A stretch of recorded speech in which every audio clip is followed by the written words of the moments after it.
the journey about 2 years ago. Musuni also took the opportunity to unveil his running mate William Semeyoi, a former CEC in charge of labor and disaster management at the Narok County government for 2 years. Janet Chapia, KTN News. Thank you, Janet, for that. Let's go back to our top story of the hour, where President Uhuru Kenyatta has warned against violence during the party primaries. The president said the violence experienced in various areas will not be entertained and that stern action will be taken against those perpetrating them. He said Jubilee, which he heads, has made preparations to ensure tomorrow's primaries and those slated for the 25th of this month are conducted in a free and fair manner. He was addressing the nation from State House. Let us listen into what he said. Let me say clearly again that such violence will not be tolerated. In recognition and respect of Article 31 of the Elections Act that governs party primaries,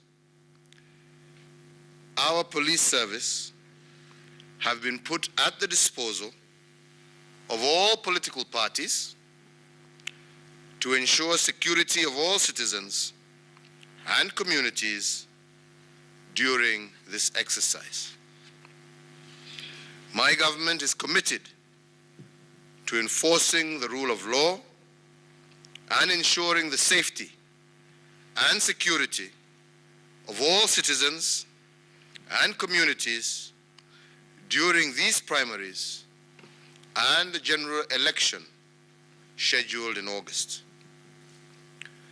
A culture of hooliganism during the electoral process must not and will not be allowed to gain currency and acceptance. As the party leader of Jubilee, I would like to assure all members of the Jubilee Party, as well as all aspirants, that our party has worked hard and invested very heavily to ensure a free, fair, transparent, and credible primary. Let me emphasize once again, as I have done severally in the past, that there are no candidates favored by the Jubilee Party leadership, and I will work with the people that Wananchi elect, and together we shall present to the nation our shared vision and agenda. I want to repeat that again, that I emphasize that there are no candidates favored by either myself or the Jubilee Party leadership, and that I will work with the people that Wananchi elect, and together with them, we shall present to the nation our shared vision and agenda.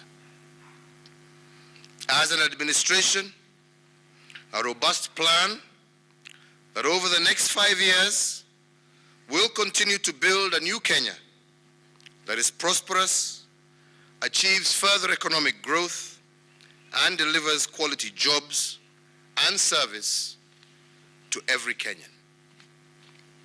I take this opportunity to commend and thank more than 60,000 Jubilee Party officials and staff that have worked hard to prepare the enormous logistics for the primaries and have been deployed in readiness for the primaries.